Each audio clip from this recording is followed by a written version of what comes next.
Okay, let's start. Now, example 6 we'll be doing today for the open loop control system.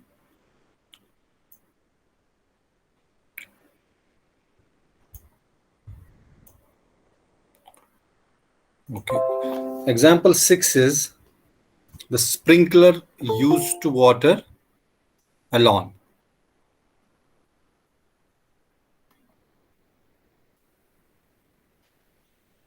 So example 6 is, what is the heading of example 6? It is sprinkler used to water a lawn. Let's see how this is an open loop system. Now, in this case, what we do, the system is adjusted for what? To water a given area by opening the water valve.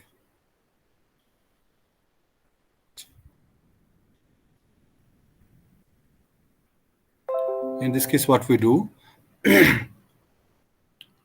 we adjust the system,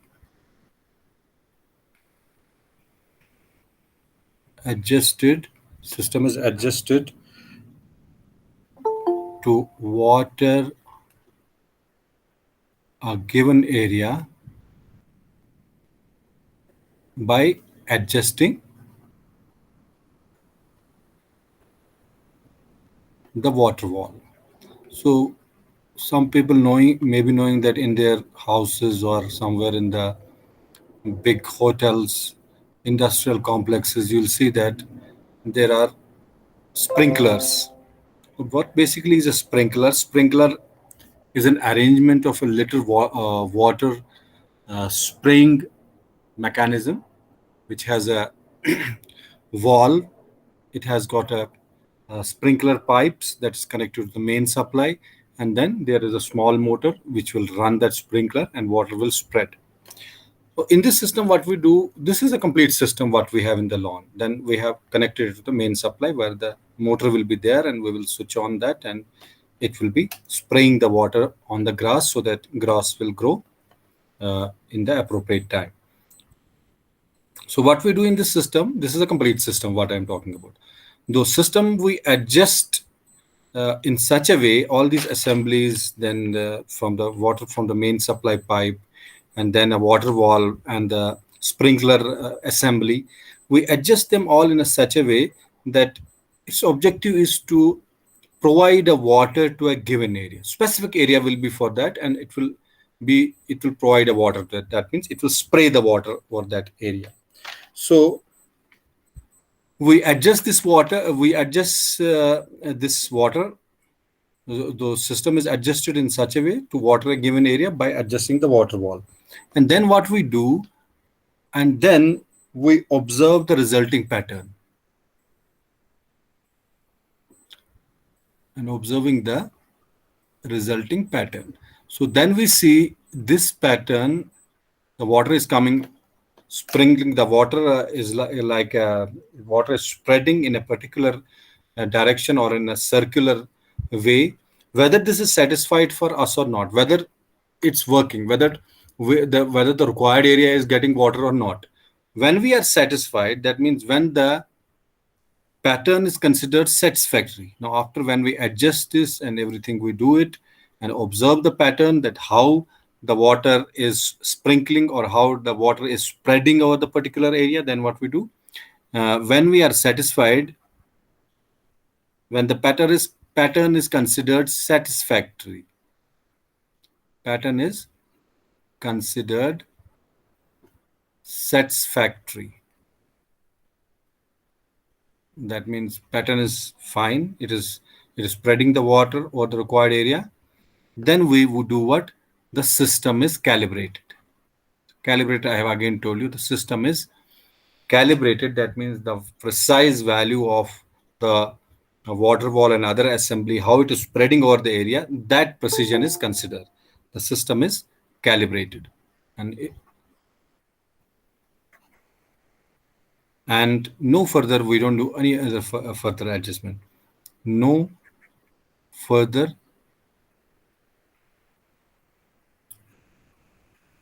adjustment is made. So what we have done here, we have taken a system where we have adjusted that system, and if we are satisfied with that system, we adjust the water valve in such a way so that it will rotate and provide and spread a water over the particular area. We are satisfied with that pattern. We consider that pattern. We calibrate it. Once we calibrate it, and then no further adjustment is made. So very clearly, a calibration-based system is again a open loop system. It's not getting the signal from the output. That means how much water gross requires. Sorry, how much water gross requires and what is the requirement of water. So it's not getting the actual output. It's not working on the actual output, but it is rather a pattern which is considered precise for watering a particular area that has been considered. So this is very clearly an open loop system where no consideration of feedback signal is made. Okay, so next example is automatic door. So this is an example. 7th. Okay, so this example is about automatic door opening and closing system.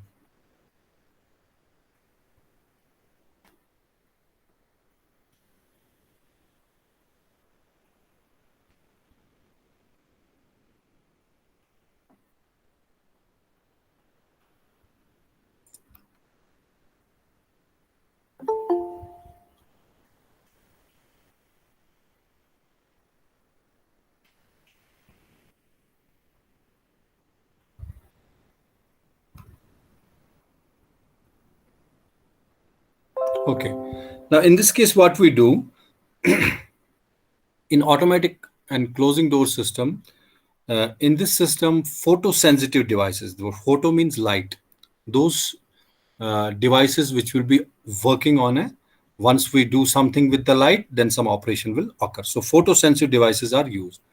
So in this case, what we do in this system, photosensitive devices are used. When a person interrupts, so what will happen? When a person will interrupt a light, photo device will generate a actuating signal, and that will open the door for a particular time. So what will happen? When a person will go through that device, that means it will interrupt the light, then what will happen? Photo device which will be present there, it will generate an actuating signal which opens the door for the specific time.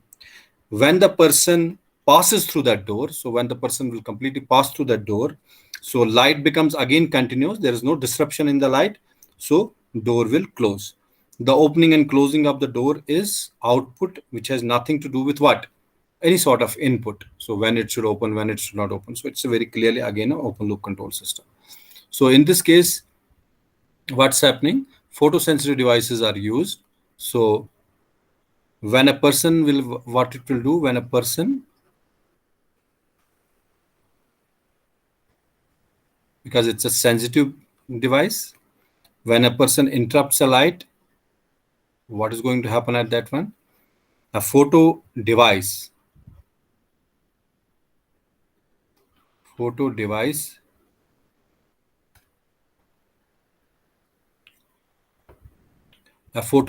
generates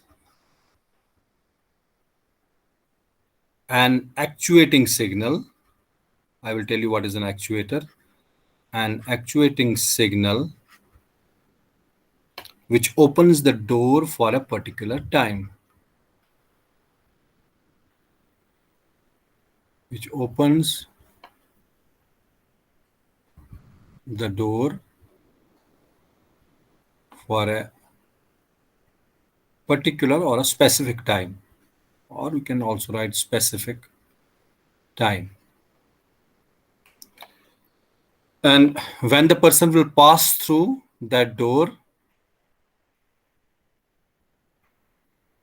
when the person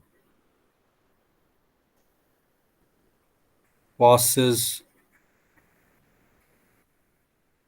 through the door,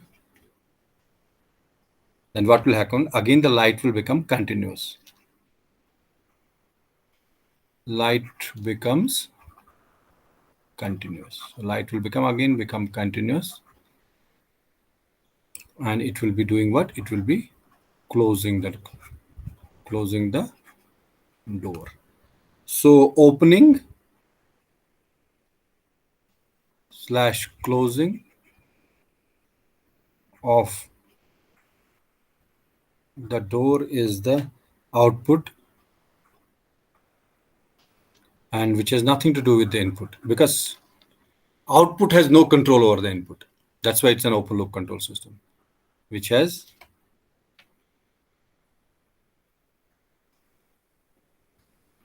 nothing to do with the inputs. Hence, again, it's an open loop control system. So it's very clear that we have automatic doors in big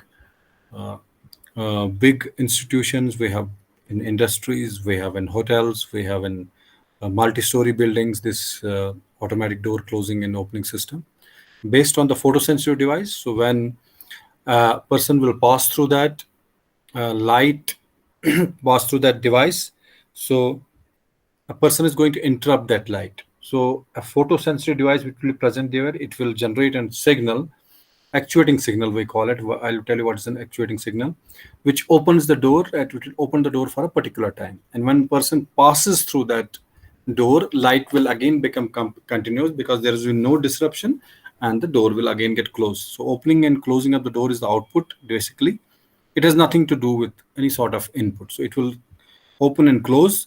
So it has no control over the input, or there is no relationship between input and output. What basically actuator we call in the control system? Actuator, always remember, actuator is a device that's extremely powerful. It's very, that is, we call it extremely, means it has a lot of power. Bar in sense what? I'll tell you. That's extremely powered, in independent of it. It doesn't depend on the control system, independent of control system as a whole, and has capacities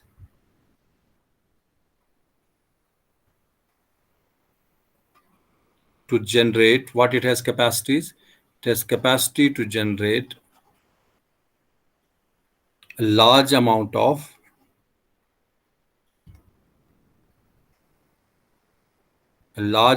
force, and then what? Force, and we also call it or torque, either of them, force or torque, that is proportional to the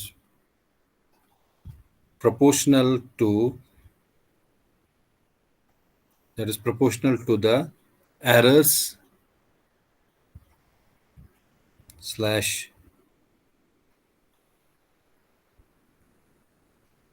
control system, proportional to the error or control signal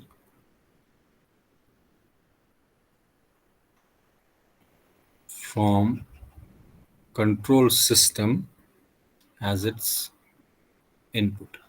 So what basically, it's a device, extremely powerful. It's very extremely powerful, and it's not dependent on the interdependent or dependent on the control system as a whole system.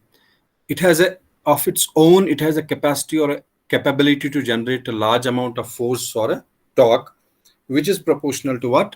Which is proportional if there will be some errors, that is difference between input and output something, and difference proportional to the errors or a control signal from the control system. So whatever the control system has to produce a control signal for obtaining the appropriate output, then it is proportional to that. So this is a very powerful device. That's why we call this signal not a simple signal. We call it an actuating signal. We call it an actuating signal. So last is the traffic light. We have already discussed. I will just write it here again. Traffic light is also an open loop control system, except where we have a policeman that will actually direct the traffic based on the density of the traffic. Traffic light system. Okay. So what basically we have here, draw a block diagram here.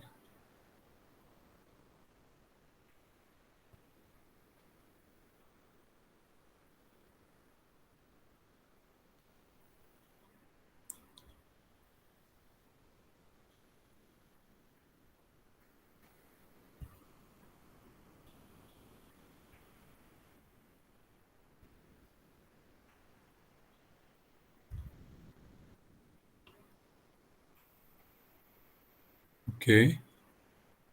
So we have an input, then we have a timer. For how much time various signals need to be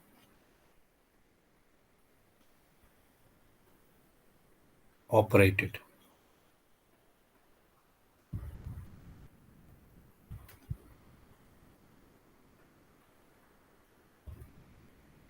Okay. So this is traffic light, and this is your sequential bulb.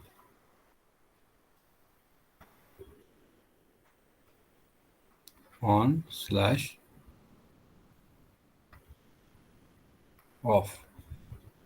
So what is this here? This is signal, which is red. And this is signal, which is green.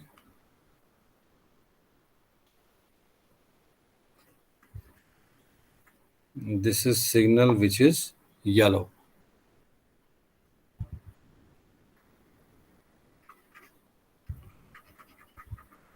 So these are the three signals which we have: red, green, and yellow. What's happening in this case, I will not repeat it. I will just repeat it. So traffic light system, by and large, is an open loop control system in our, except where we place a traffic policeman, which will be controlling the road crossings based on the density of the traffic. So except where we have placed a traffic policeman, he will control the road crossing. That means he will control the traffic on the basis of the density of the traffic. And the open loop traffic signals which we talk about, they are, in this case, what in the open loop traffic signals, what we do, time is pre-programmed. That is for a particular for particular side it will be for 45 seconds, for second it will be for 50 seconds, for another side maybe it will for 30 seconds. So time is pre-programmed for a fixed duration, for a particular duration. That means for 45 seconds, 30 seconds, or a 35 seconds. Then sequentially, green, the lights will turn on. Like first it will be green, then it will be a yellow, and then finally it will be red. That will be a sequential error. So it's a completely a time-based system. So it's a time-based system. It's completely a time-based system where bulbs will turn on sequentially. So time is here what? Time is pre-programmed. It's already designed for us. Pre-programmed for fixed durations.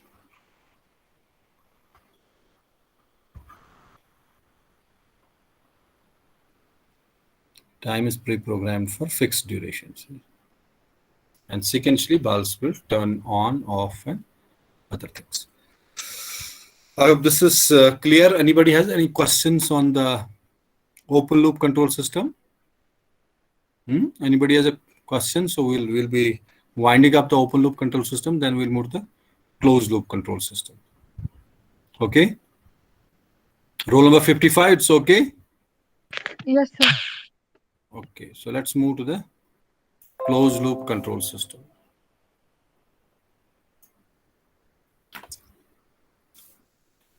Now next is our we have closed loop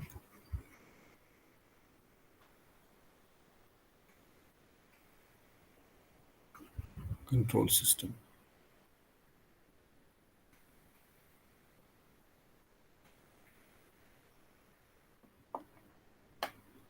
Okay. Now closed loop control systems, if we talk about the closed loop,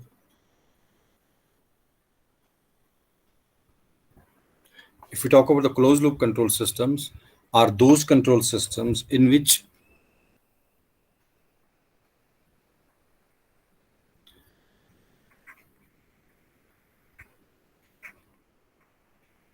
in these control systems what will happen in these control systems, controlling or regulating action is dictated by the controlling or regulating. Controlling is means for a larger system, regulating is for a very small system that I already talked about. Controlling or regulating action is dictated by the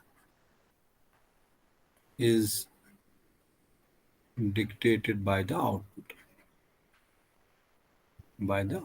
So in this case, if we have to control system or we have to regulate system, in this case what's happening, if we have to control any system or we have to regulate that, but that will be precisely or appropriately based on the output, what we require in the output, desired output, what is required for us, the system will be controlled accordingly, system will be regulated accordingly on the basis of the what is the requirement in the output. Now next is the only difference in this control system configuration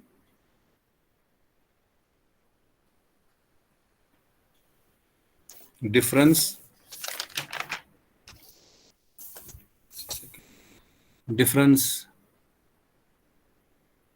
let's say only, we will write the only difference in this control system configuration is what? Because here controlling action will be dictated by whom, or controlling action will be dependent on what? Output. So the difference in this control system configuration is that it has to carry some instruments in the feedback loop. So difference is in this control system configuration is that it carries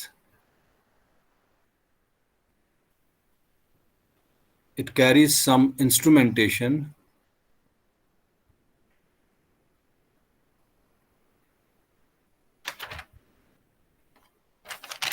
in the feedback path.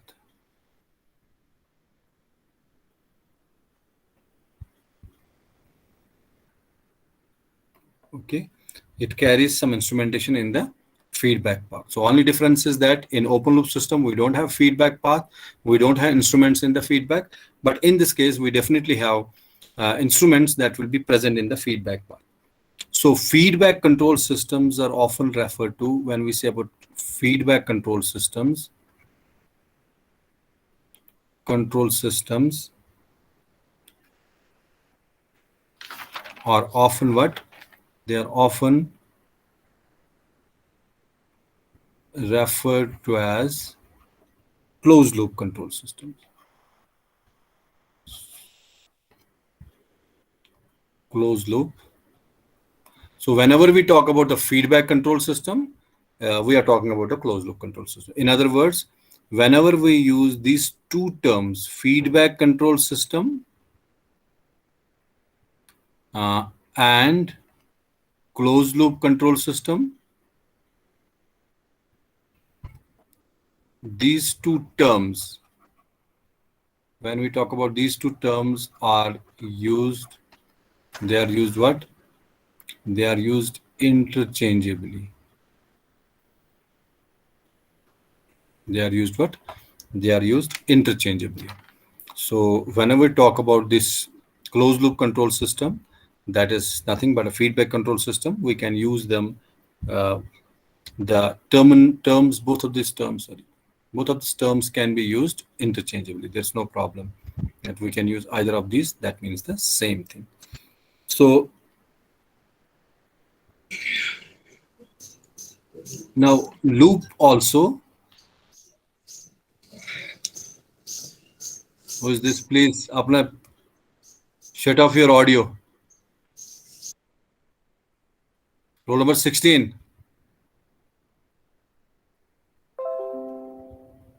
Okay. Loop, when we talk about the loop again, loop is derived from what? That once a command signal is entered, once we give certain command, then what will happen? Once the command signal is entered, then that signal will travel, around the loop, and that signal will keep on traveling unless and until an equilibrium, until equilibrium will be restored. So again, I'm repeating, I already told you what is a loop. Loop, when we talk about the term loop, it is derived from the fact that whenever a command signal is entered, that will travel around the loop, that will go around the loop. So once it will travel around the loop, it will keep on traveling unless and until an equilibrium is restored. That means equilibrium means what? Desired output is obtained. We have got the desired output. Now let us summarize this operation of the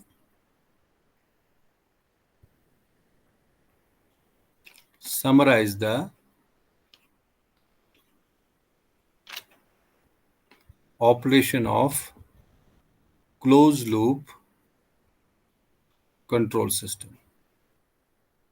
Let's summarize this operation. Okay, what is first in this case? Objective in this case is to keep what? Is to keep control variable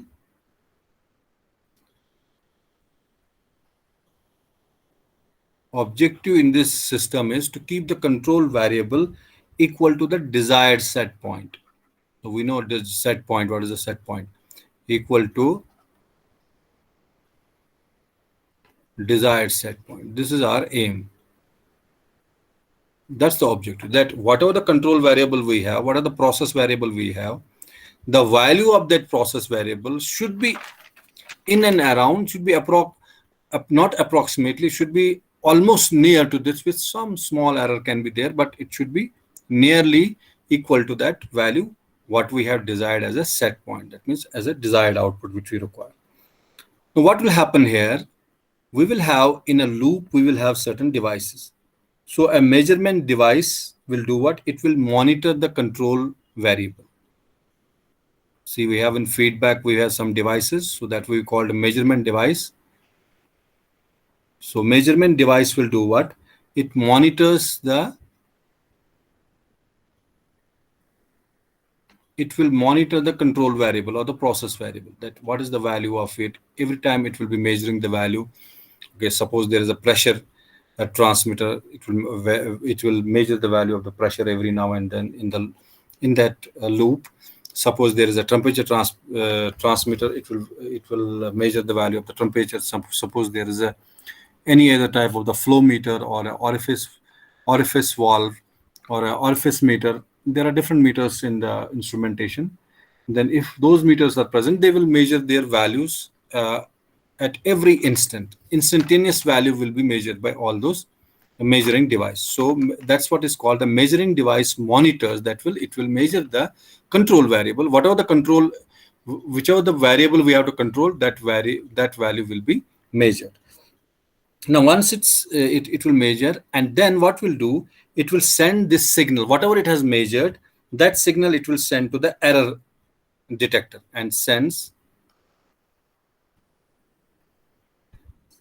measurement signal, whatever it has measurement signal, to whom? It will send this measurement signal to the error detector.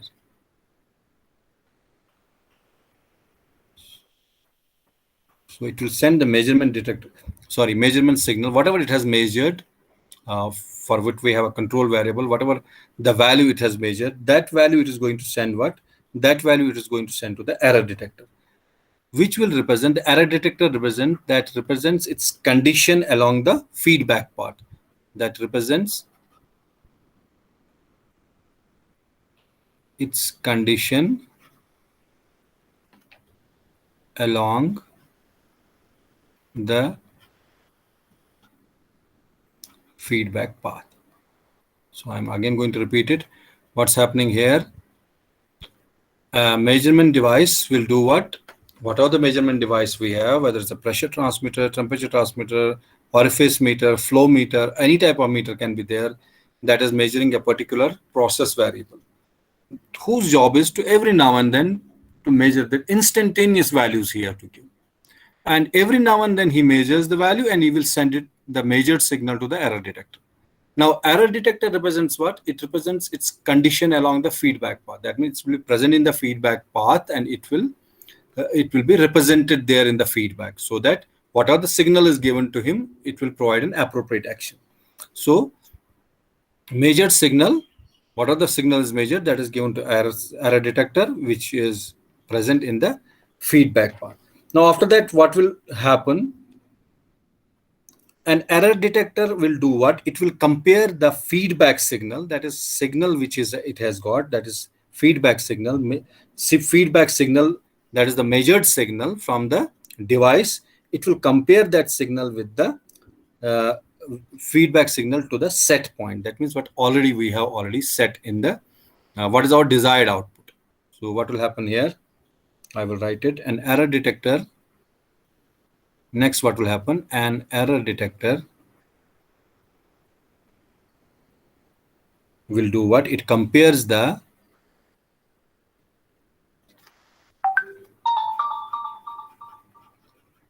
feedback signal. Which is that feedback signal? That's a measured signal, measured from a measurement device. What is the measurement device is giving an that signal value? That's the feedback signal. It will compare the feedback signal to the set point. To the what? It will compare them to the, it will compare that measured signal to the set point, which we have already, which is already present there in the system. That's our desired output. And then it will do what? And produces, then it will produce, once it compares these two signals, maybe there is difference, maybe there is not difference. So what it will do, once it compares the measured signal with the already value which we have, which is present in the system, that means we have process variable kept at certain set point value. So it produces an error signal. Now let us say an error will occur. Let's say differences, there is a difference between the measured signal and the set point. So it produces an error signal that is proportional to difference between them. That is proportional to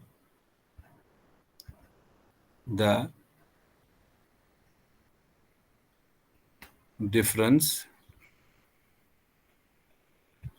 So it is going to produce an error signal based on that. If there is error, then it will, otherwise it will not produce any signal. So it will produce an error signal that will be proportional to the difference between that means the difference between the measured signal and the value of the set point. The error signal is then fed to the controller. Then what will happen? The error signal is then fed to the, so error signal is then fed to the controller. So whatever the error exists, that signal will be fed to the controller. Controller will decide what? Controller will decide what kind of action he has to take. What kind of action he has to take to make the control variable equal to the segment. That's the job of the controller now. The error signal is then fed to the controller, which is going to what? Which determines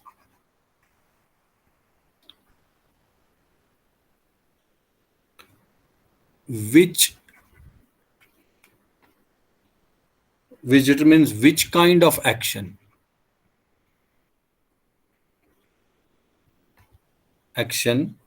should occur to make control variable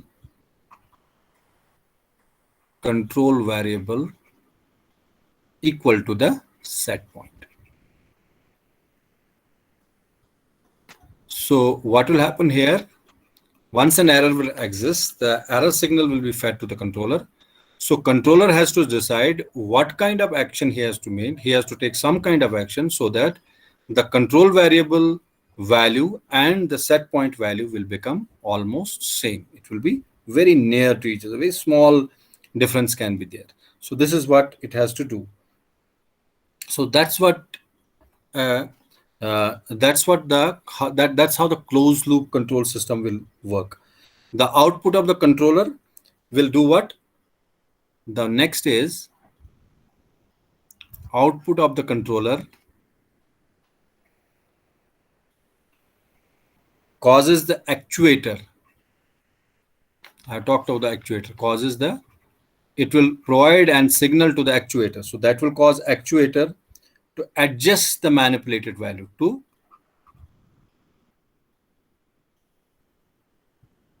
adjust the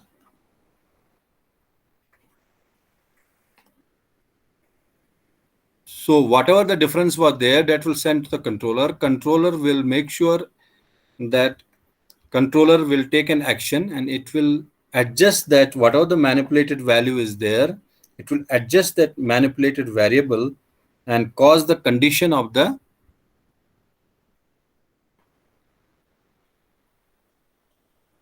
causes the actuator to adjust the manipulated variable and causes the condition of the control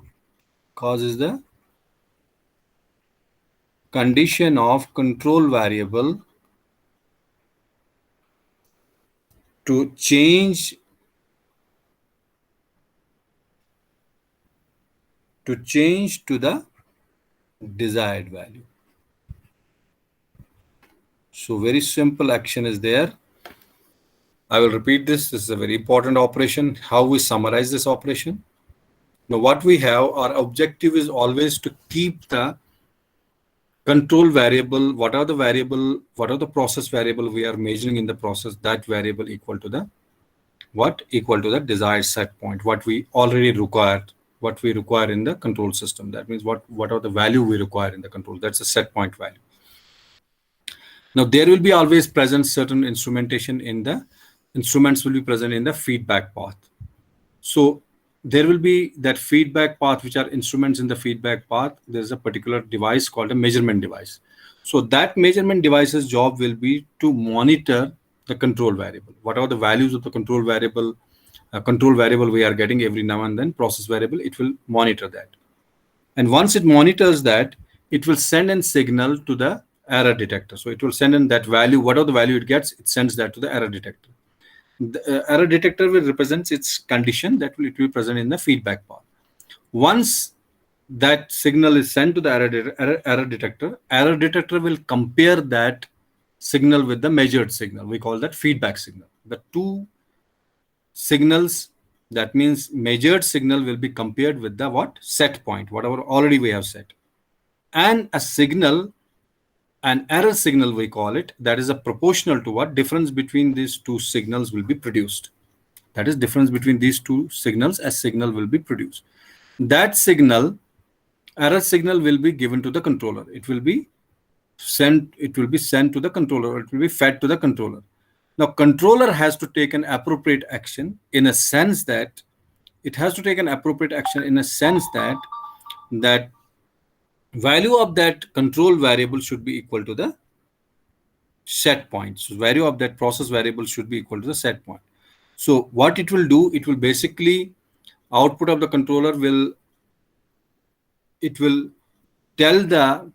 send a signal to the actuator to adjust that manipulated variable. Whatever the error signal we are getting, it will tell him to adjust that manipulated variable in such a way that the control variable will be equal to the desired output value. So that is the, so again, that's the how an closed loop control system will operate. Now again here, the basis of operation of the closed loop control system is here that I already told. First, error should occur. So once the error will occur, then only the action can be. If there's no error, so no need to have this type of operation. So first of all, condition is error should occur. Then an appropriate action should be, corrective action can be, or appropriate action, anything you can write.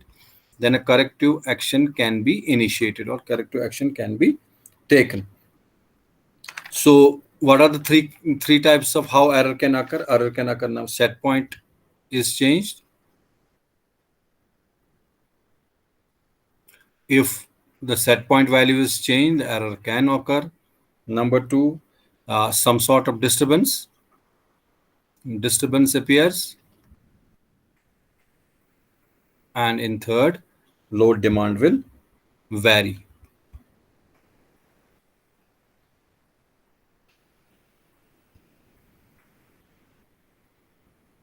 So load demand will also vary. That can be another cause of that we already studied before. So next are some of the examples of the closed loop control system. Next are some of the examples of the closed loop control system.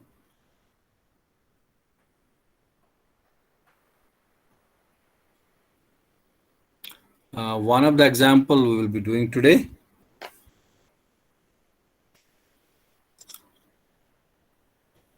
Sorry. Example number 1. Now, what we will be doing, the reservoir system, which we have already done as an open loop control system, we will try to make it a closed loop control system. How?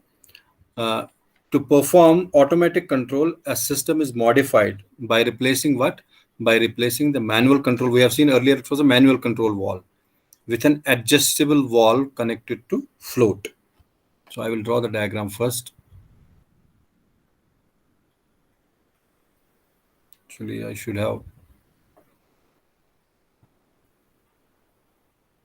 So this was from the natural spring. Water from the natural spring. Okay, just I'll draw it below because I need some more space. Okay, let us draw it here. So we have water coming from the natural spring. Now control, this was a manual valve. Water was coming from the natural spring, fine. But this was the manual valve. What we will try to do, we will try to make it a, we'll try to make it a automatic control valve. Okay, sorry.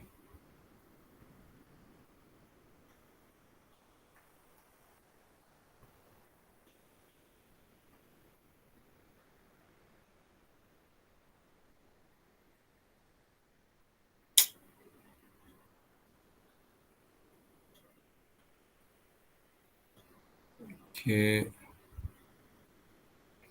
this is an automatic control valve. Now here we will have a tank. Somewhere here we'll be putting a tank.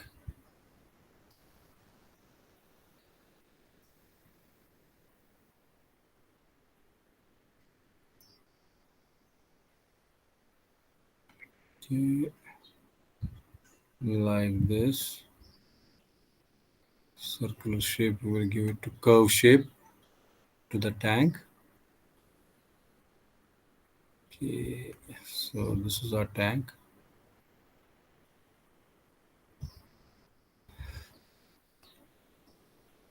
And then what we have here,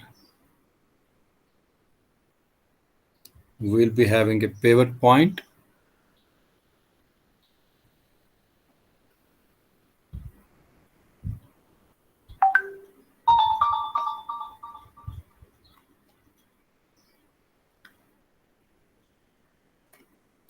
Okay, sorry.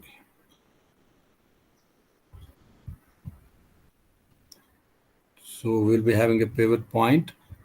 Let's see how this will be.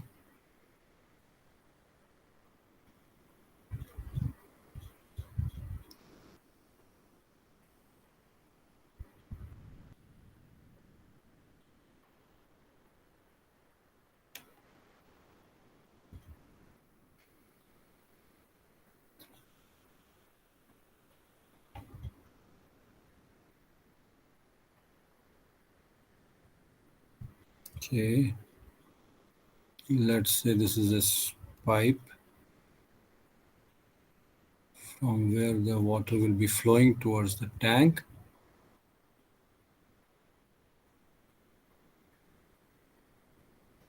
Okay, so here we will make a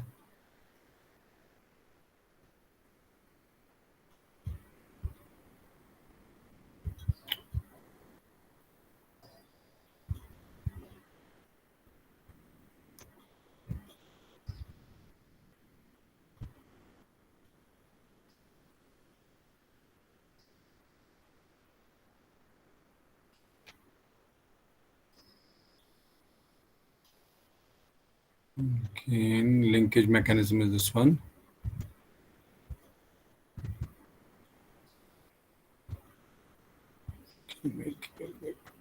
Okay,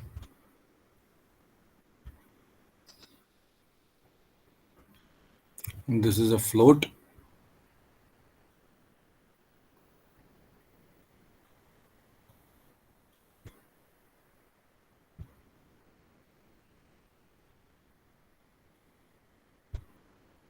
Okay, so here we will have that pivot point.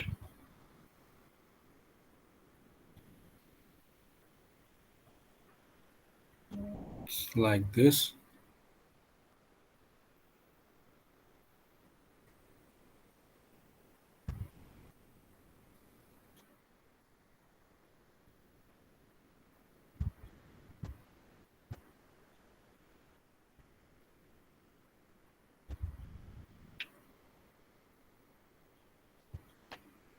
So here we will have a float.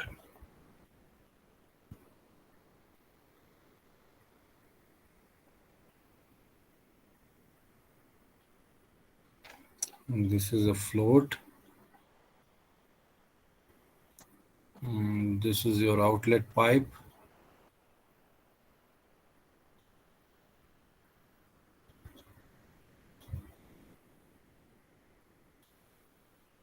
This is your outlet pipe. Okay. So this is the level of water.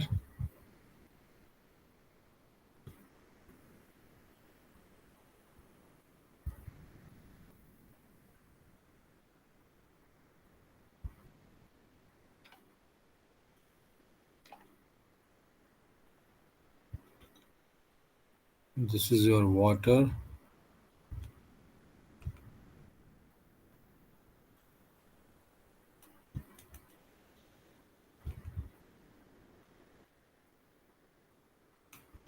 Okay. So here to make some adjustments.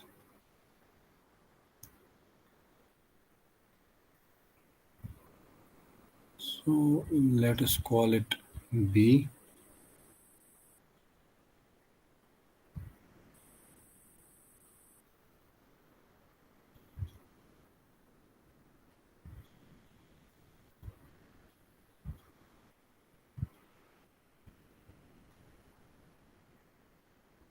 This is B.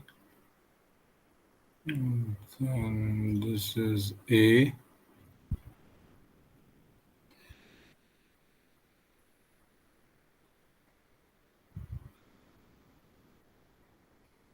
This is your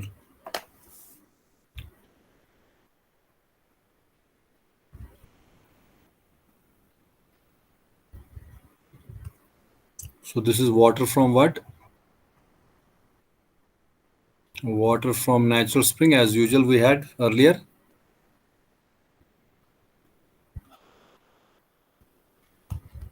So this is sorry. This is your control valve. Earlier it was a manual valve. Now we have changed it to an automatic valve, and that's a control valve. Not automatic valve, but we'll see how that. Okay, so this is a pivot point. Pivot means it will be main point where the linkage mechanism will rest. Pivot point. Then this is your. This is what? This is your desired water level.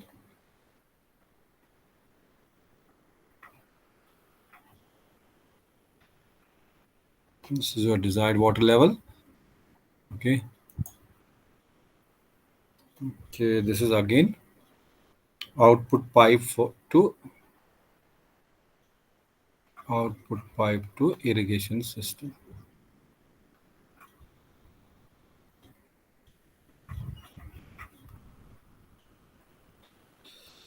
This is your complete setup now with a valve. We'll see how the adjustment in this case will be made. Now, in this case, when we are trying to make it a closed loop control system, how we can do this? We can say to perform automatic control, a system is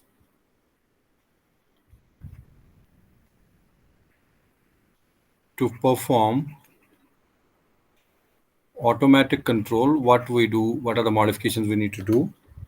The system is modified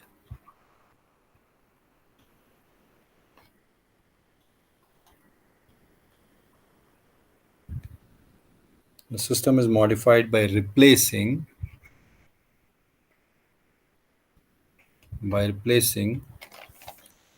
control valve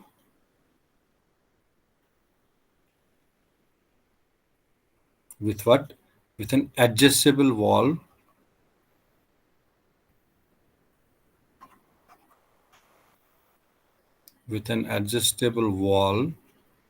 connected to float.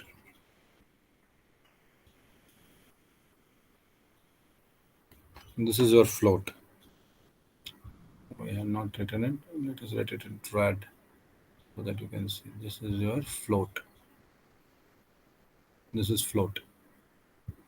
Okay, so what we have done here, earlier system, how we have modified this. Now this valve was a control valve there, that was a manually controlled valve, but now we have adjusted it to what? Adjustable valve, in a sense that it is connected to float. That we will see. Okay, connected to float. Next is what is the linkage mechanism? So what is the complete we have system here? The valve we have, and that is an adjustable valve now. Number 2, the float and linkage mechanism.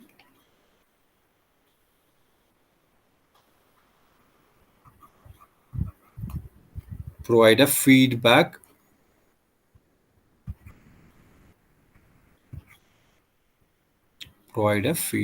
loop. Okay, so I think we'll stop today here only, and then we'll continue with this. It will take some time, but we don't have enough time. So we'll see how we can make it a closed loop control system. Let me close this.